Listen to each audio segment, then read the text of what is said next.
Et maintenant, votre émission d'actu locale sur RLP. Jonathan Attias, bonjour et bienvenue sur les ondes de Radio Libre en Périgord. Bonjour, merci de m'accueillir. Avec grand plaisir. J'ai eu l'occasion de voir un peu votre situation par rapport à un logement qui serait illégal et vous avez eu un procès hier. Est-ce que vous pouvez nous en expliquer un petit peu plus de détails, s'il vous plaît ? Bien sûr, donc je fais partie d'une association qui s'appelle Désobéissance Fertile, qui depuis 8 ans aide les gens à s'installer en habitat léger, c'est-à-dire sans fondation, sans artificialiser les sols sur leur propre terre, particulièrement lorsque ces gens-là cultivent cette terre-là, ce qui est notre cas. Et donc nous-mêmes, nous vivons dans des habitats légers sur un terrain collectif dans le Périgord vert, du côté de Marval. Et nous avons été amenés par la mairie de Marval elle-même, dont les élus étaient en habitat léger, je tiens à le préciser, en procès au tribunal correctionnel à Limoges. L'affaire a été jugée hier, donc on a pu nous défendre sur toute la question de l'état de nécessité que l'on soulève, c'est-à-dire face aux canicules que l'on a, face aux sécheresses, face à tous les dérèglements qui bouleversent nos sociétés, amener en justice des personnes qui défendent cette façon-là de vivre, parce que je tiens à préciser qu'on est un lieu qui expérimentons de nouveaux habitats avec des chercheurs, et aussi on travaille à régénérer les écosystèmes, là aussi avec des chercheurs, et donc amener des associations comme la nôtre en procès, c'est signifier à la société qu'en fait on va absolument rien faire pour changer la situation, voire pire, on va empêcher celles et ceux qui veulent œuvrer à des améliorations de nos sociétés. Qu'est-ce que vous reproche l'État alors ? L'État, donc le motif, c'est infraction au code de l'urbanisme. C'est-à-dire que aujourd'hui, pour obtenir des autorisations en matière d'urbanisme, surtout dans les cas de l'habitat léger, qui est une réglementation qui est très jeune, il y a très peu de possibilités, d'opportunités qui sont données à cela. On donne plutôt des pouvoirs de répression aux mairies de plus en plus accrus, parce qu'on est dans des logiques très sécuritaires, et très peu de cadre expérimental qui est accordé. Donc en fait, on nous reproche de déroger à l'urbanisme, là où en fait on a toujours été en contact avec la mairie, et que elle avait le choix de pouvoir simplifier notre régularisation ou de complexifier l'installation.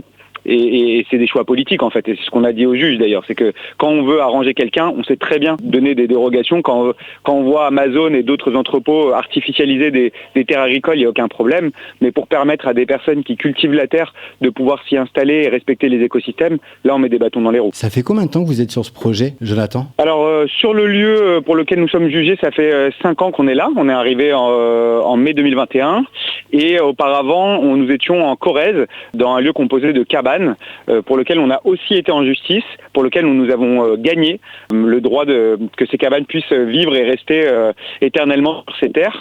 Il y a eu une relaxe totale qui avait été prononcée en 2024 au tribunal de Brive. Et donc voilà, nous, là on est composé de 3 foyers sur le lieu, on a une dizaine d'hectares sur des terres agricoles, et comme je le disais, on essaye d'œuvrer à montrer que les êtres humains peuvent avoir une présence qui soit vertueuse pour les écosystèmes et pas seulement destructrice. Et donc c'est tout l'enjeu de cette expérimentation que nous avons, parce qu'on a le conservatoire des espaces naturels qui nous suit, qui recense, on a des experts en hydrologie régénérative qui sont présents, et donc nous il est important de montrer que oui, on peut s'intégrer dans les écosystèmes, on ne doit pas mettre la nature sous cloche, tout comme on ne doit pas dire aux êtres humains que leur seule capacité c'est de dégrader la terre. Votre jugement qui s'est déroulé en Corrèze, est-ce que vous avez réussi à faire une jurisprudence ? Non. C'est ça, hein. Parce qu'en Corrèze, ce qu'on a obtenu pour la relaxe des cabanes, c'est le droit de prescription. Dans le droit français, lorsque on est installé depuis 10 ans, on considère que les installations présentes font partie du cadastre. Et si ça n'a pas été contesté durant ces 10 années-là, on peut se targuer de dire que ces installations sont présentes. Et c'est ce qui était le cas aux cabanes, donc on n'a pas eu de jurisprudence. Là, c'est tout à fait différent, parce que on n'a pas du tout défendu cette idée de prescription.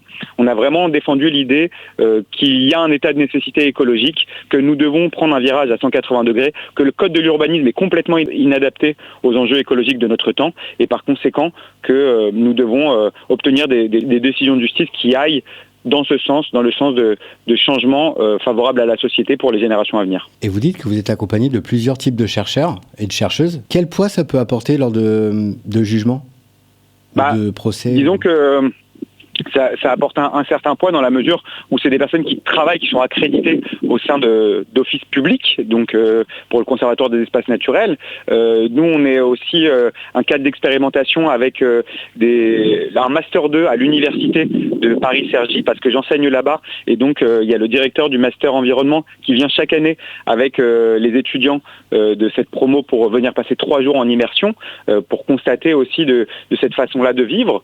Nous avons aussi des études sur lesquelles nous nous appuyons du CEREMA, qui est un organisme d'État qui montre que l'habitat léger est une solution d'avenir pour résoudre tous les soucis que nous avons, notamment sur l'extraction des sables bitumeux qui représentent 10% des gaz à effet de serre.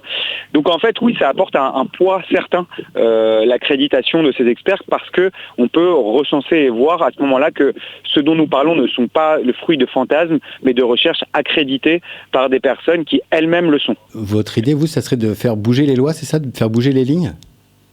Notre idée, c'est de faire évoluer la société. Faire évoluer la loi, c'est une chose. On a tenté de le faire là ces 3 dernières années en déposant un amendement pour permettre l'habitat réversible pour les agriculteurs, qui a été adopté à l'Assemblée nationale à 2 reprises et ensuite qui a été complètement modifié par la commission mixte paritaire pour être ensuite invalidé par le Conseil constitutionnel. Donc on sait qu'il y a des gros lobbies. On sait que changer une loi dans un système qui est complètement corrompu, c'est compliqué. Donc on va aussi aller vers la question du droit relative à la justice, mais on ne se cantonne pas à cela, c'est-à-dire que la justice nous donne raison ou ne nous donne pas raison, nous allons continuer à nous battre et à défendre ce droit-là. Il y a des règles du jeu qui sont les règles du jeu institutionnelles que l'on connaît aujourd'hui, mais il y a des règles du jeu qui sont bien plus anciennes que ces institutions, qui sont les règles des êtres vivants, qui ont vécu depuis des centaines, des milliers d'années, et pour lesquelles aussi on se base. Et ces règles de l'être du vivant, ça n'a aucun poids pour l'instant avec la justice, c'est ça ? Est-ce que vous connaissez, vous, des droits qu'on accorde aux êtres vivants ? C'est une très bonne question. À part le droit de consommer, je vois pas trop. Il existe aujourd'hui des déclarations qui espèrent être reconnues par les Nations Unies, qui ont été écrites par des populations autochtones, notamment la Déclaration universelle des droits de la terre-mère, que nous appliquons sur nos terrains, qui accorde des droits aux êtres vivants et des devoirs aux êtres humains. Donc chez nous, au Croissant Fertile, sur cette terre de 10 hectares, c'est ce qui nous sert de base constitutionnelle, c'est-à-dire que nous reconnaissons cette constitution comme étant la nôtre, et donc c'est la raison pour laquelle je dis que c'est fort de cette constitution-là que nous travaillons à faire évoluer les lois et les droits, et donc on choisit aussi quelles sont les lois auxquelles on veut se soumettre et celles auxquelles on souhaite désobéir. Comment on a accès à cette constitution dont vous parliez là tout de suite ? Elle est accessible depuis notre site internet de la désobéissance fertile. En fait, on a créé une plateforme avec tout un tas d'outils pédagogiques et de documentation accessibles au public. Et donc, il figure notamment cette déclaration. Il figure aussi des plans pour apprendre à autoconstruire des habitats légers, notamment la maison en pétales. Il figure aussi des articles juridiques pour pouvoir se défendre. On a récemment créé même une plateforme, une sous-plateforme pour aider les gens qui ont des menaces administratives comme les nôtres, de pouvoir non seulement bénéficier de soutien extérieur, trouver des avocats, pouvoir avoir de la documentation et des décisions de justice sur lesquelles s'appuyer pour aller défendre leurs affaires. L'idée, c'est vraiment de monter en compétence, montrer qu'on est fier de nos appartenances, qu'on ne rougit pas, et par conséquent, il faut apprendre à se défendre, il faut s'unir. On a organisé un rassemblement qui a réuni près de 200 personnes, une très forte mobilisation. On a aussi une pétition qui a réuni 68 000 signataires pour défendre notre droit à vivre en habitat léger. Et en fait, c'est ça, montrer aux institutions que la population est présente physiquement, qu'elle est unie et qu'elle est assez déterminée pour que ce ne soit pas à nous non seulement de rougir, mais surtout de bouger nos positions. Ça sera à l'État de revoir ses positions et c'est la loi qui doit changer, pas nos habitats. Cette pétition, elle est encore disponible sur votre site ? La pétition est accessible sur Internet. Elle s'intitule « Pour le droit à l'habitat réversible, soutenez la désobéissance fertile ». Vous pouvez la trouver sur une plateforme française qui s'appelle Mes Opinions. Je crois qu'elle s'est renommée récemment My Pétition. Ok. Et on signe directement depuis cette plateforme. Comment on peut vous aider, Jonathan ? Écoutez, la meilleure des façons pour nous aider, déjà, d'entreprendre des aventures au sein desquelles on montre qu'on est exemplaire, qu'on est irréprochable dans notre façon de vivre avec les autres espèces. Je pense qu'une image vaut 1000 mots. C'est la raison pour laquelle l'exemplarité est la seule et unique solution que nous, on préconise. Si on n'a pas cette possibilité-là, évidemment, c'est soutenir celles et ceux qui entreprennent des projets. On voit que nombreuses sont les personnes aujourd'hui qui vivent en habitat léger. Néanmoins, elles se sont souvent esselées, ce qui n'est pas notre cas, mais beaucoup de personnes qui ont ces envies de vivre en habitat léger sont esselées. Donc allez soutenir ces gens-là. On a besoin de soutien, on a besoin de solidarité.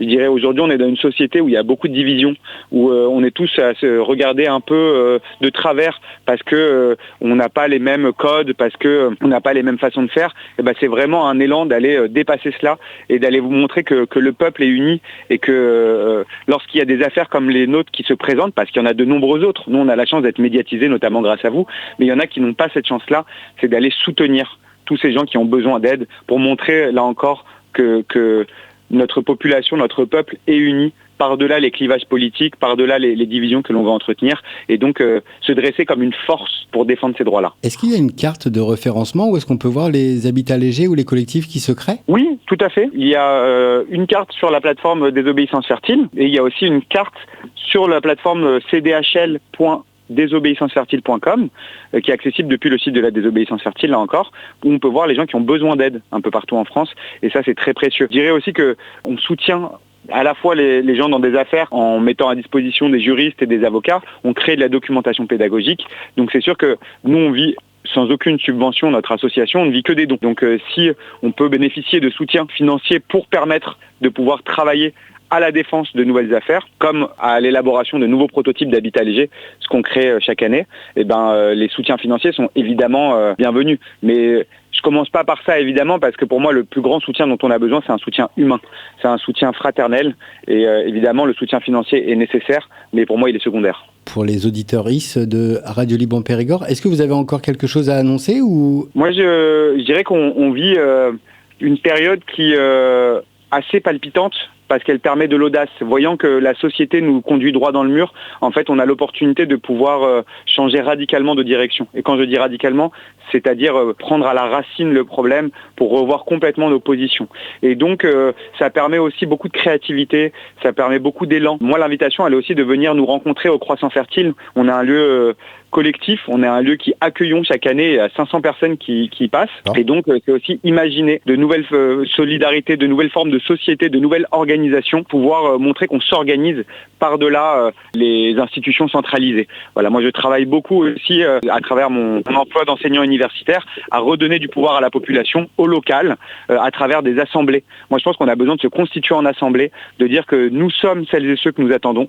Et donc, une fois ces assemblées constituées et les décisions prises, que nous les appliquons par-delà les lois qui nous imposeraient des choses dont on ne se serait pas approprié. Donc c'est vraiment une invitation à une révolution profonde et une révolution joyeuse, une révolution aussi où on se regarde dans les yeux, où on est fier de nos appartenances. C'est un travail qui est long, je ne pense pas qu'il y aura un grand soir, mais il y en aura plusieurs. Et surtout, j'ai envie qu'on célèbre ce chemin-là, de dire chaque jour on grandit en humanité. Merci Jonathan pour ces beaux mots. Merci à vous Yann pour cette invitation. Avec grand plaisir. Je crois que le résultat Oui. C'est le 26 août, c'est ça ? Le délibéré, sera au 26 août. Donc, nous serons présents évidemment au tribunal pour recevoir cette décision. Nous irons aussi loin que le nécessitent les temps pour obtenir ces nouveaux droits. Et donc, s'il faut qu'on aille en appel, on ira. S'il faut aller en cassation devant la Cour européenne des droits de l'homme, nous irons. Et s'il faut occuper ces terrains, nous les occuperons aussi. Est-ce que vous avez alerté des députés ou des Monsieur Peytavi ou ce genre de choses ? Non, c'est pas le bon département. J'ai pu rencontrer Sébastien Peytavi lors de la fête de l'ortie, mais j'ai pas eu l'occasion de lui parler de ça. J'aimerais beaucoup d'ailleurs à l'occasion le sensibiliser. Si vous avez l'opportunité de pouvoir lui en toucher un mot, ce sera bien volontiers. Il y a aussi Manon Meunier qui est sensible à cela parce qu'elle a défendu notre amendement concernant l'habitat réversible agricole. Je pense qu'en plus, en période électorale, là, les mois à venir vont amener à ce que des politiciens s'intéressent à ces enjeux. Et j'espère que d'ailleurs ce seront des politiciens tous les politiciens s'intéresseront à ces enjeux par-delà les clivages politiques, que ce soit pas seulement la gauche ou les écolos qui vont se soucier de l'écologie et de l'avenir, mais que ça dépassera enfin toutes ces colorations politiques. C'était votre émission d'actu locale sur RLP.